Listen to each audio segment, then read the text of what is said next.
राज्यामध्ये शिक्षण क्षेत्रात जो भ्रष्टाचार बोकाळलेला आहे, या बोकाळलेल्या भ्रष्टाचारास जबाबदार कोण?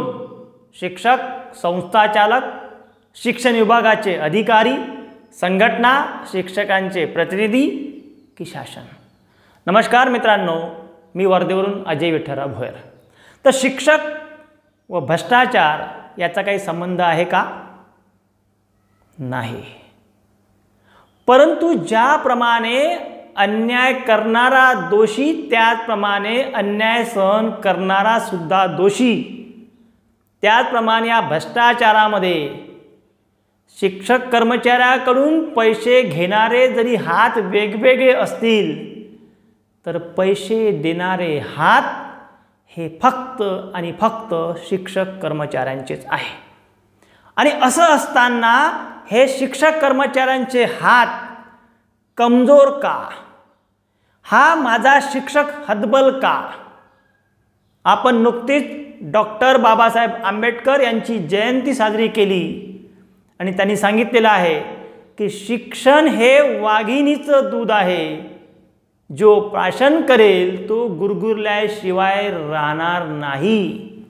मग हे शिक्षण रूपी दूध आपण जर प्राशन केलेलं आहे तर आपण या भ्रष्टाचाराविरुद्ध, या अन्यायाविरुद्ध गुरगुरत का नाही? कारण आपण या भ्रष्टाचाराला सातत्याने बळी का पडतो, विरोध का करत नाही, हतबल का? कारण आपण शिक्षक मेहनतीचं कमवतो, मेहनतीचं खातो, हरामाचं खात नाही. मग असं असताना सातत्याने आपल्या मागण्या करता वरिष्ठ श्रेणी असो दे पैसे, निवड श्रेणी असो दे पैसे, वेतनवाढ असो दे पैसे, टप्पावाढ असो दे पैसे, पेन्शन केस असो दे पैसे. सगळीकडे या शिक्षकांचं शोषण सुरू आहे. बरेच संस्थाचालक शोषण करतात, शिक्षण विभागाचे अधिकारी शोषण करतात. मग या शिक्षकांचा वाली कोण? परंतु या शिक्षक पदाचा जन्मच मुळात भ्रष्टाचारातून झालेला आहे. जेव्हा एखादा शिक्षक कर्मचारी या सेवेमध्ये येतो तो संस्थाचालकांना मोठी रक्कम 10 लाख, 20 लाख, 30 लाख इतका मोठा पैसा दिल्याशिवाय तो या शिक्षण क्षेत्रामध्ये पदार्पण करू शकत नाही. आणि म्हणून सातत्याने त्याचं शोषण होत राहते. परंतु या सिस्टमचा विरोध कोण करणार? आणि जोपर्यंत या सिस्टमचा विरोध आपण करणार नाही तोपर्यंत आपल्या या शिक्षकांना आरोपीच्या पिंजऱ्यातच उभं राहावं लागणार आहे. म्हणून विरोध करायचा की नाही हे आता सर्व शिक्षक कर्मचाऱ्यांना ठरवायचं आहे. या शिक्षण क्षेत्रामध्ये गोरगरिबांची मुलं शिकले पाहिजे, गरिबांची मुलं नोकरीत लागली पाहिजे. याकरता त्यावेळेच्या समाजसुधारकांनी, ज्यांनी शिक्षणाचं व्रत घेतलं होतं, त्यांनी संस्था काढल्या, शाळा निर्माण केल्या.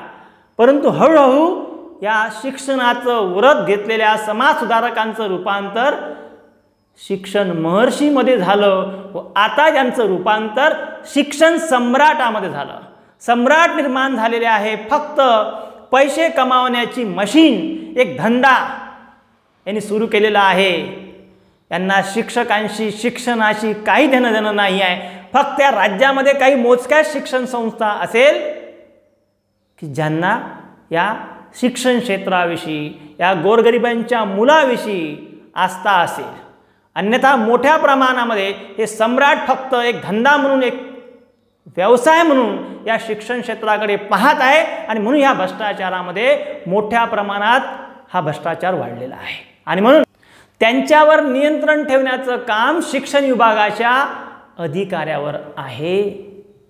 समाजाचे कल्याण झाले पाहिजे, शिक्षण क्षेत्रात चांगलं वातावरण निर्माण झालं पाहिजे, शोषण थांबलं पाहिजे.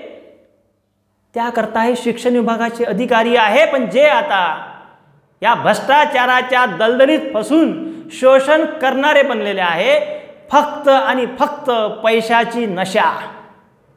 हा भ्रष्टाचार एक शिक्षण विभाग जो आहे हा भ्रष्टाचाराचा एक अड्डा बनवून ठेवलेला आहे।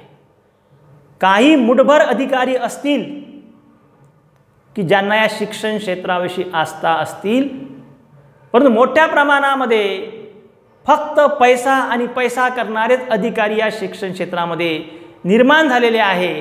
आणि म्हणून या शिक्षण विभागाच्या भ्रष्ट अधिकाऱ्यावर व पैशासाठी हापापलेल्या अधिकाऱ्यावर अंकुश ठेवण्याकरता, शिक्षकांना न्याय देण्याकरता, अन्यायग्रस्त शिक्षकांना न्याय देण्याकरता मोठ्या प्रमाणामध्ये शिक्षक संघटनाकडे पाहतात।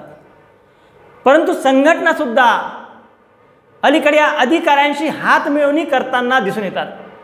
काही चांगल्या प्रामाणिक संघटना आहेत, दुमत नाही, परंतु मोठ्या प्रमाणामध्ये हे शिक्षकांचे जे काही नेते स्वतःला म्हणून घेतात, हेच या अधिकाऱ्यांशी हात मिळवणी करतात। मोठ्या प्रमाणामध्ये या शिक्षकांना न्याय देण्याऐवजी शिक्षकांचं शोषण या अधिकाऱ्यांशी हात मिळवणी करून करण्याचं काम या ठिकाणी होताना दिसून येत आहे।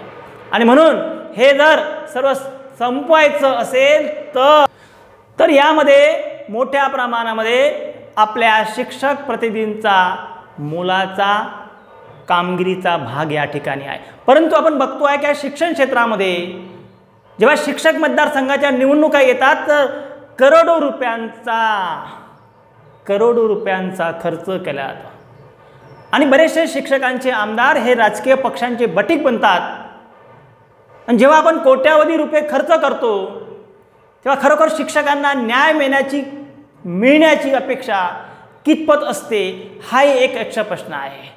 एखादा कफल कार्यकर्ता तो शिक्षण क्षेत्रामध्ये प्रामाणिकपणे काम करत आहे, शिक्षण क्षेत्रामध्ये चांगलं निरोगी वातावरण झालं पाहिजे असा ध्यास घेणारा एखादा कार्यकर्ता आजच्या या सगळ्या राजकीय घडामोडीमध्ये या शिक्षकांचं प्रतिनिधित्व करण्याची स्थिती आज या राज्यामध्ये आहे का? मुळीच नाही। आणि म्हणून या निवडणुकीच्या काळात सुद्धा आपण शिक्षक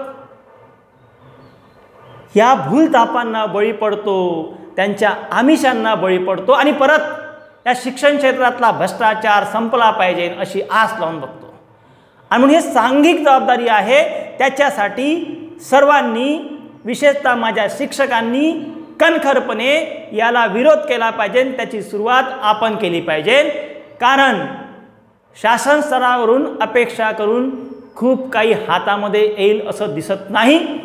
कारण बघतो आपण की याच्या आधी ज्या ज्या अधिकाऱ्यांना पकडल्या गेलं, चौकशी समिती स्थापन केल्या गेली, परंतु काय झालं चित्र सर्वांना माहीत आहे। आणि म्हणून या शिक्षण क्षेत्रात जर चांगलं वातावरण निर्माण करायचं असेल तर स्वतःला आपल्याला मनावर घ्यावं लागेल। कारण जर मंदिराच्या शिड्या पायऱ्या जर स्वच्छ करायच्या असेल तर त्या खालून खालून साफ करून होणार नाही, त्या वरून खालपर्यंत साफ करत आणावं लागेल। स्थिती अशी आहे की सर्व आभाळ फाटलेला आहे, त्याला ठिगळ कुठे कुठे लावायची, कोणी लावायची, हे ठिगळ लावण्याचं काम, हे फाटलेलं आभाळ दुरुस्त करण्याचं काम आता आपण हाती घेतलं पाहिजे शिक्षकांनी। आणि खरोखर जर तुम्ही या लढ्यामध्ये सहभागी होऊन हा एक भ्रष्टाचार निर्मूलनाचा लढा, लोक चळवळ करायचा असेल तर या लढ्यात सहभागी व्हा। तशा आपल्या प्रतिक्रिया कॉमेंट बॉक्समध्ये लिहा। परंतु जे चांगले शिक्षक संघटना आहेत, जे चांगले शिक्षक संस्था चालक आहे, जे काही मोजके चांगले शिक्षक आमदार असेल त्यांनी हा लढा मनावर घेतला पाहिजे। अन्यथा या शिक्षणाची माती झाल्याशिवाय मात्र राहणार नाही। जर माती होऊ द्यायची नसेल तर सर्वांनी हा लढा मनावर घेतला पाहिजे एवढी अपेक्षा या ठिकाणी बाळगतो। आपण निश्चितपणे मनावर घ्याल अशी अपेक्षा व्यक्त करतो। धन्यवाद।